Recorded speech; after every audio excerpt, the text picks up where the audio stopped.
D'accord, je crois que mon œil a guéri, il n'est plus rouge. Je peux l'ouvrir presque complètement. J'essaie. Oh oui, je pense que ça va, d'accord. Quand Marco Polo est arrivé pour la première fois en Chine, il était stupéfait. Il est cité disant « Je ne les ai pas crus lorsqu'ils m'ont parlé de Kambaluk ou Pékin. Nulle plume ni langue ne peut la décrire ou la raconter. Seuls ceux qui l'ont vue peuvent l'imaginer. » La Chine est évidemment l'un des pays les plus renommés au monde et elle a eu certains des plus grands impacts de l'histoire humaine. Il n'y a pas de moyen simple de résumer rapidement cet endroit, mais je vais essayer au moins d'en effleurer la surface.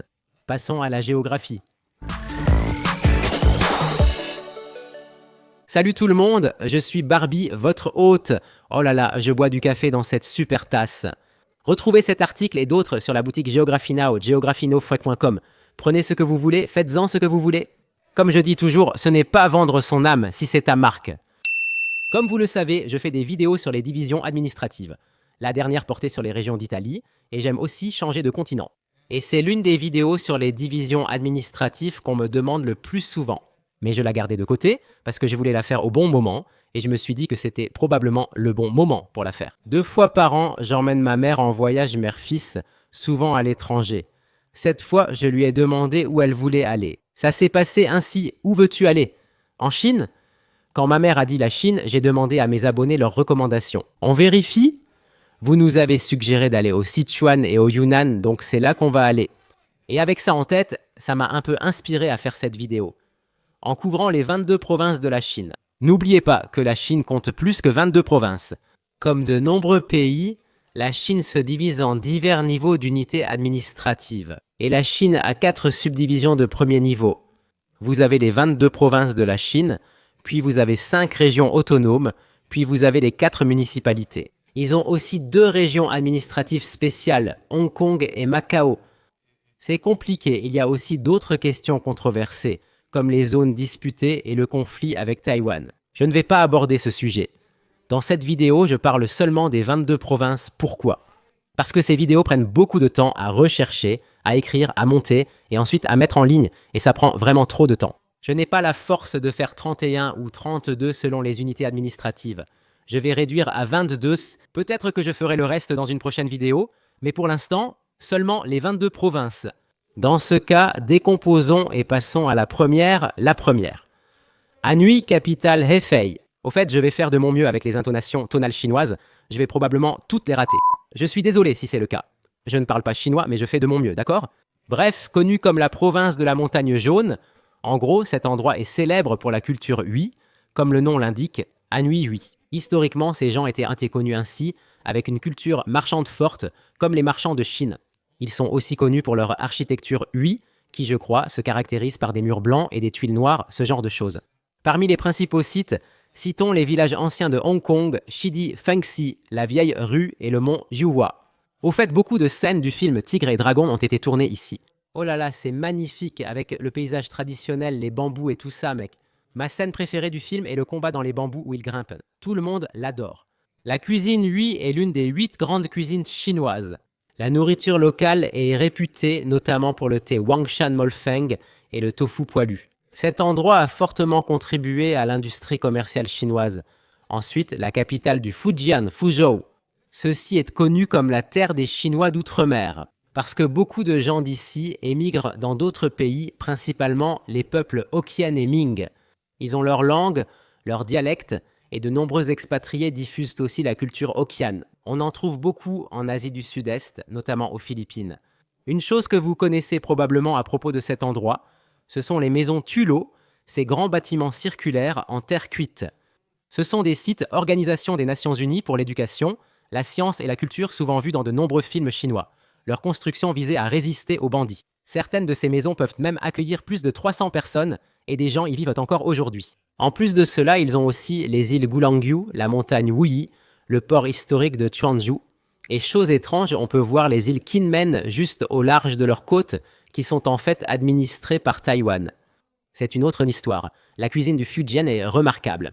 Ils proposent Bouddha saute par-dessus le mur, des omelettes d'huîtres et le thé Wuyirok. Pour découvrir la culture Hokkien ou Min, venez ici. Ensuite, Lanzhou, capitale du Gansu. C'était la porte d'entrée des routes de la soie, le corridor du Hexi, ou la route commerciale la plus importante du nord-ouest de la Chine. C'est ici que vous pouviez bifurquer et prendre plusieurs directions. C'est là que la caravane de chameaux traversait la route de la soie, plus à l'ouest. C'est une province sèche et aride, mais il y a beaucoup de secrets cachés incroyables dans ces déserts, comme les grottes de Mogao. C'est un site de l'Organisation des Nations Unies pour l'éducation, la science et la culture, le col de Jiayuguan, qui est en fait la fin de la Grande Muraille, les formations géologiques de Tianji Dangxia. Ça a l'air absolument incroyable, comme des roches multicolores. C'est aussi l'endroit où la Chine a eu son premier site de lancement spatial. Ici, ils mangent beaucoup d'agneaux et de moutons et proposent des nouilles faites main. En gros, c'était le carrefour où la Chine rencontrait l'Asie centrale, et c'était un lieu de nombreux échanges culturels entre les deux régions. Ensuite, la capitale du Guangdong, Guangzhou. C'est la grande puissance de la Chine.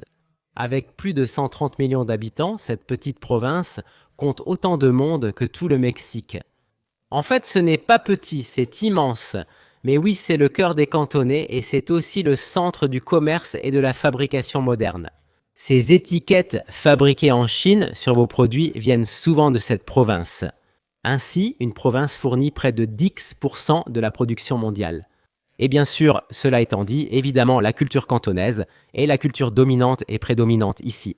Le cantonais est une langue complètement incompréhensible pour les locuteurs du mandarin, mais c'est la langue prédominante dans cette région, ainsi qu'à Hong Kong et à Macao. La tour de Canton, l'académie Chen, Shenzhen-O et la ville natale de Yip Man à Guangzhou. Tu as vu ces films sur Yip Man? Ils sont vraiment bons. Et Sun Yat-sen, la cuisine cantonaise est mondialement réputée. Tu connais sûrement déjà leurs plats comme le dim sum, l'oie ou le canard cantonais. Char siu, pork barbecue, cœur du pays cantonais, culture cantonaise.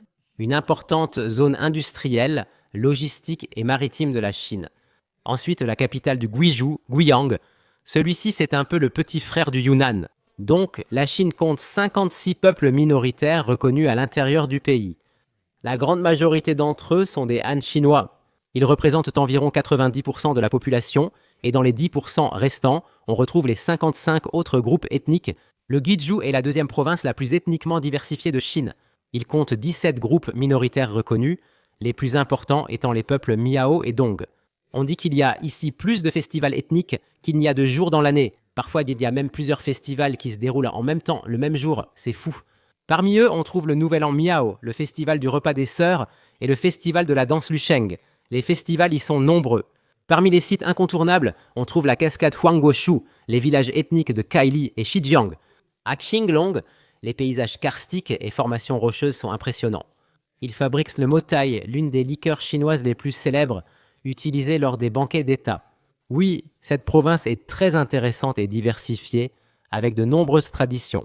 Ensuite, Hainan, capitale Haikou, c'est l'Hawaï de la Chine, c'est l'île, la province insulaire. C'est la seule région tropicale de Chine avec un récif corallien et un cratère volcanique. C'est la province la moins peuplée, avec environ 10 millions d'habitants, célèbre pour ses plages magnifiques, ses stations balnéaires, ses forêts tropicales. Toute l'île est non seulement une zone de libre-échange, mais elle possède aussi le seul port franc de Chine. Donc il y a beaucoup d'activités commerciales dans cette région. Culturellement, c'est un mélange entre les Han et les Li, le peuple Li. Ils sont réputés pour leurs excellentes couettes dragon et la cuisine renommée de Hainan. Ils sont célèbres pour le riz au poulet de Hainan qui, selon moi, a influencé celui de Singapour. Je ne suis pas sûr, corrigez-moi si je me trompe. Ils utilisent aussi beaucoup de fruits tropicaux et de noix de coco dans leur cuisine, car ça pousse sur l'île. C'est le port de libre-échange tropical chinois, surnommé le Hawaï chinois. Ensuite, la capitale du Hebei, Shijiazhuang. Mon Dieu, c'est difficile à prononcer, Shijiazhuang. Donc, c'est en gros comme la province forteresse qui entoure et protège complètement la capitale, Pékin ainsi que Tianjin, deux des villes les plus importantes de toute la Chine. Historiquement, pour atteindre la capitale, la terre promise, il fallait traverser cette province. Et c'est aussi un peu l'endroit où les membres de la famille impériale allaitiers pour se détendre et se reposer. Ils avaient de la station de montagne de Chengde, où se trouvait le palais d'été impérial des Qing. C'est 2 fois plus grand que la cité interdite de Pékin. De nombreuses parties importantes de la Grande Muraille se trouvent dans cette province. On dit que les habitants de cette province portent une brique en clin d'œil à l'industrie de la construction et de l'acier. Cette province a donné naissance à de nombreuses figures militaires importantes. Parmi les meilleurs plats que l'on trouve ici, il y a le jianping, qui ressemble à des crêpes salées et beaucoup d'aliments de base à base de blé plutôt que de riz. Ils aiment beaucoup le blé. Plus on va vers le nord, plus la nourriture est à base de blé, alors qu'au sud, c'est plutôt le riz. C'est un peu comme ça que fonctionne la Chine. En 1976, le séisme de Tangshan fut l'une des catastrophes les plus meurtrières. Et oui, en gros, toute cette province était une zone frontalière stratégique militaire très importante, parce qu'elle entourait la capitale. Ensuite, la capitale du Heilongjiang, Ha Harbin. En fait, c'est 3 syllabes, Ha Harbin. Ça ressemble à Harbin, mais c'est Ha Harbin. C'est la province la plus au nord et la plus froide de Chine, comme le royaume de la glace. Ils ont même un énorme festival de glace en hiver. C'est la province dont ma grand-mère me parlait, ma grand-mère coréenne. Au début du XXe siècle, cette région et d'autres parties de la Chine étaient occupées et colonisées par les Japonais. Ma grand-mère a été transférée de Corée au lycée à Harbin et m'a tout raconté sur cet endroit. Autrefois, de nombreux Russes vivaient à Harbin, mais après la Seconde Guerre mondiale, la plupart ont été déportés en Union soviétique. Mais tu vois encore des traces et preuves de l'ancienne influence soviétique russe dans cette ville. Comme tu vois la cathédrale Sainte-Sophie, tu remarques aussi de nombreuses boulangeries-pâtisseries russes ici. C'est fou.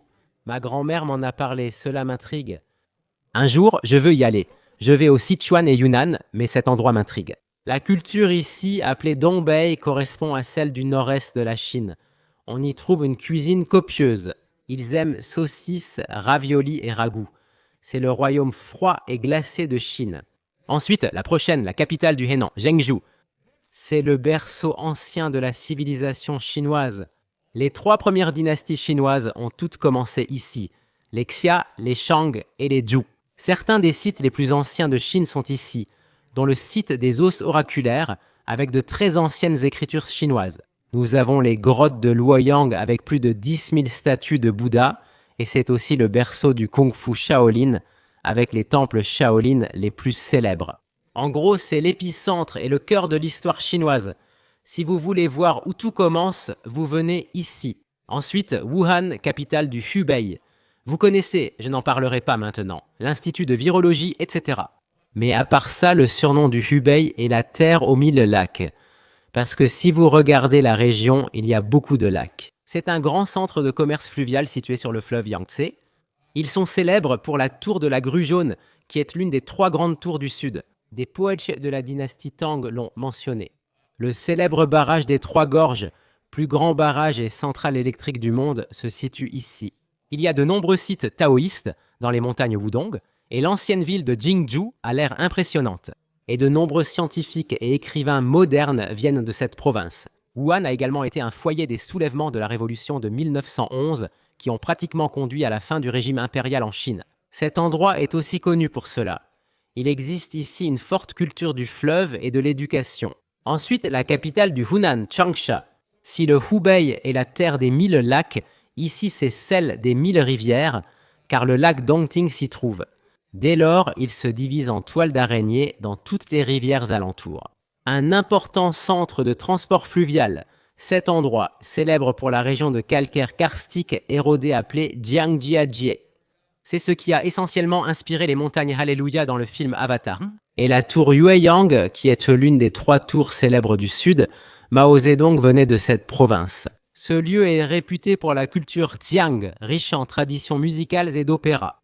Lieu de naissance de nombreux révolutionnaires, et il y a aussi beaucoup de culture fluviale ici. Ensuite, note que la capitale du Jiangsu, Nankin, c'est la riche province de l'Est. Beaucoup de commerce et d'affaires se passent ici. Elle est pratiquement voisine de Shanghai, et si vous connaissez Shanghai, cet endroit est très animé. Nankin a en fait été la capitale de plusieurs dynasties, comme les Jin de l'Ouest et de l'Est, ainsi que des dynasties du Sud. Nankin était un lieu majeur abritant le mausolée de Sun Yat-sen et de nombreux tombeaux Ming. Les jardins classiques de Suzhou sont classés à l'Organisation des Nations Unies pour l'éducation, la science et la culture. Yangzhou possède aussi une ville historique du canal. Mais oui, ils ont la culture du Jiangnan, célèbre pour leurs artisanats de soie et de porcelaine. Les habitants du Jiangnan sont célèbres pour leurs jardins, d'où le site Organisation des Nations Unies pour l'éducation, la science et la culture. Ils aiment le jardinage. Il y a aussi la cuisine du Jiangsu, célèbre pour leur riz frit, et le crabe poilu du lac Yangcheng. Centre politique et culturel majeur en Chine. Prochaine, Nanchang, capitale du Jiangxi. C'est essentiellement la capitale de la céramique en Chine. Ils sont très célèbres pour leur céramique et leur poterie ici. Ils la fabriquent tellement bien qu'on l'appelle parfois le jade blanc. Ils possèdent également le pavillon Tengguan, la dernière des 3 tours célèbres du sud citées dans la poésie de la dynastie Tang. Ils possèdent aussi les superbes montagnes de Lushan, un site culturel inscrit à l'Organisation des Nations Unies pour l'éducation, la science et la culture. Outre la poterie, on trouve ici l'opéra du Jiangxi, très réputé. Dans les zones rurales, ils appartiennent à des clans et possèdent à Padé de magnifiques temples ancestraux avec des arbres généalogiques remontant à 700 ans. Oui, ils prennent ça très au sérieux et adorent leur porc braisé avec légumes marinés. Mais si je devais résumer, leur industrie de la porcelaine était tellement célèbre qu'elle a fortement influencé le secteur des exportations artisanales de la Chine pendant des siècles, la porcelaine. Ensuite, la prochaine, la capitale du Jilin, Changchuan. C'est un peu comme la petite sœur du Heilongjiang qui borde la Corée du Nord. Ils partagent la montagne la plus sacrée, la plus vénérée et la plus importante culturellement de toute la culture coréenne, le mont Paektusan. Mais ici, en chinois, ils l'appellent comment déjà? La montagne Changbai? C'est un grand volcan endormi avec un cratère abritant un lac, appelé le lac du ciel. Les Nord-Coréens affirment que Kim Il-sung serait né ici sous un arc-en-ciel. À vous d'en penser ce que vous voulez. Mais de toute façon, vous pouvez probablement le deviner, il y a beaucoup d'influences coréennes et chinoises dans cette région. Il y a beaucoup de gens ici qui parlent réellement coréen. Et cela fait partie de l'identité de cette région. Il y a aussi beaucoup de culture chinoise du Dongbei ou des plaines du Nord ici. C'est très au nord, alors ils ont de nombreux festivals d'hiver. Ils sont aussi réputés pour leur rôle majeur dans l'industrie automobile. La capitale est la base automobile de la Chine.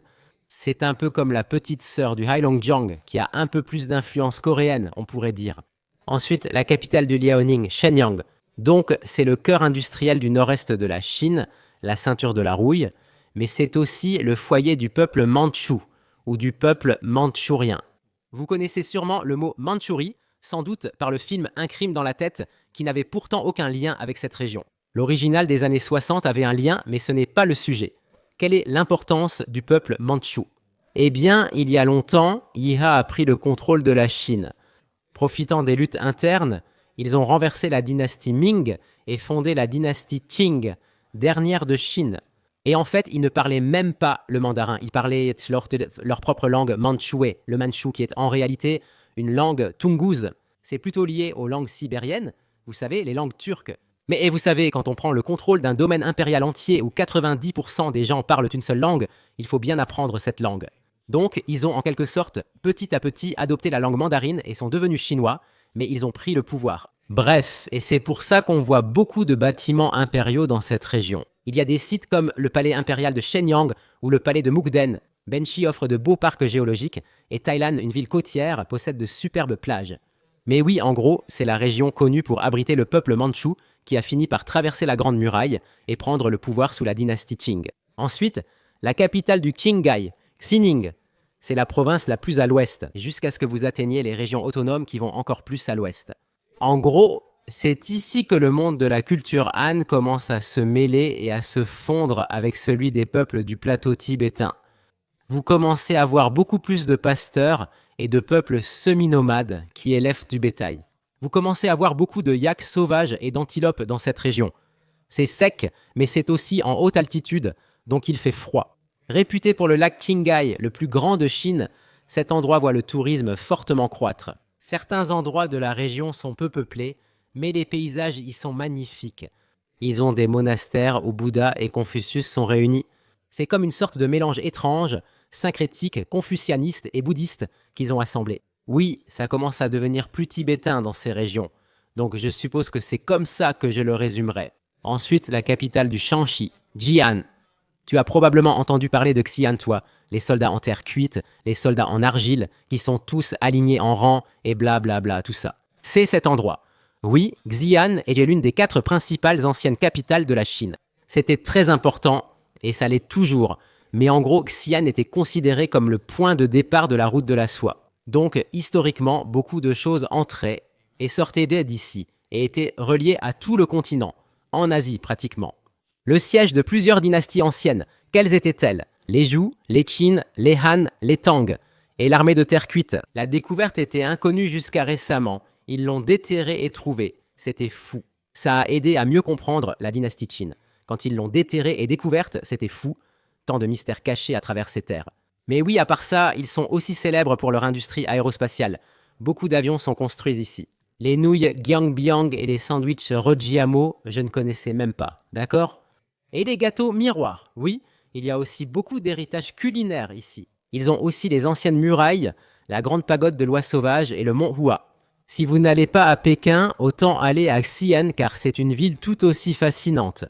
Puis la capitale du Shandong Jinan. C'est essentiellement le lieu de naissance de Confucius, la ville appelée Khufu. À Khufu, vous verrez de nombreux temples de Confucius, monastères, cimetières et même le manoir. Tous sont inscrits au patrimoine mondial de l'Organisation des Nations Unies pour l'éducation, la science et la culture. C'est bien la province de Confucius, mais elle possède aussi une forte tradition maritime et agricole. Ils sont côtiers, comme la bière Tsingtao, fondée ici par des brasseurs allemands en 1903. D'accord, oui, mais pour résumer, le confucianisme joue un rôle majeur dans la culture de cette région, qui s'est aussi répandue dans le reste de la Chine, et c'était très important. Ensuite, la prochaine, Shaanxi, capitale Taïwan, c'était en quelque sorte le centre financier historique de la Chine à l'époque. Les premières banques chinoises venaient en fait d'ici, où ça s'appelle Piaohao. Ils ont été les premiers à utiliser un système de lettres de crédit, des siècles avant que ce concept n'existe en Occident. Oui, ils avaient une ancienne carte de crédit chinoise, en fait des lettres plutôt qu'une carte. Mais il y a aussi beaucoup de sites anciens, impressionnants, comme la ville fortifiée ancienne de Pingyao. C'est un site classé à l'Organisation des Nations Unies pour l'éducation, la science et la culture. Il y a aussi les grottes de Yungang, le mont Wutai, qui est une montagne sacrée bouddhiste. On dit que les habitants préparent 108 sortes de nouilles. Le vinaigre du Shaanxi est très réputé. C'est l'un des meilleurs vinaigres de Chine, souvent offert en cadeau. Mais oui, c'est surtout connu comme le centre historique du commerce et de la finance en Chine. Les gens d'ici, ils géraient l'argent. Ensuite, la capitale du Sichuan, Chengdu, vous connaissez probablement celle-ci qu'on appelle familièrement le Sichuan. Je vais y aller. Je suis très excité, j'ai hâte. C'est aussi la capitale des pandas avec son grand centre d'élevage. Ils ont la plus grande population mondiale de pandas. Pour en voir, venez ici. Sinon, côté paysage, il y a beaucoup à voir. Oh là là, ils ont par exemple le parc pittoresque de la vallée de Zhujiakou. Ils ont ce grand Bouddha de Leshante, tu sais, celui qui est sculpté dans tout le flanc d'une petite montagne. L'une des traditions les plus cool ici, c'est l'opéra du Sichuan. Tu l'as probablement déjà vu. C'est comme s'ils changeaient les masques en une fraction de seconde.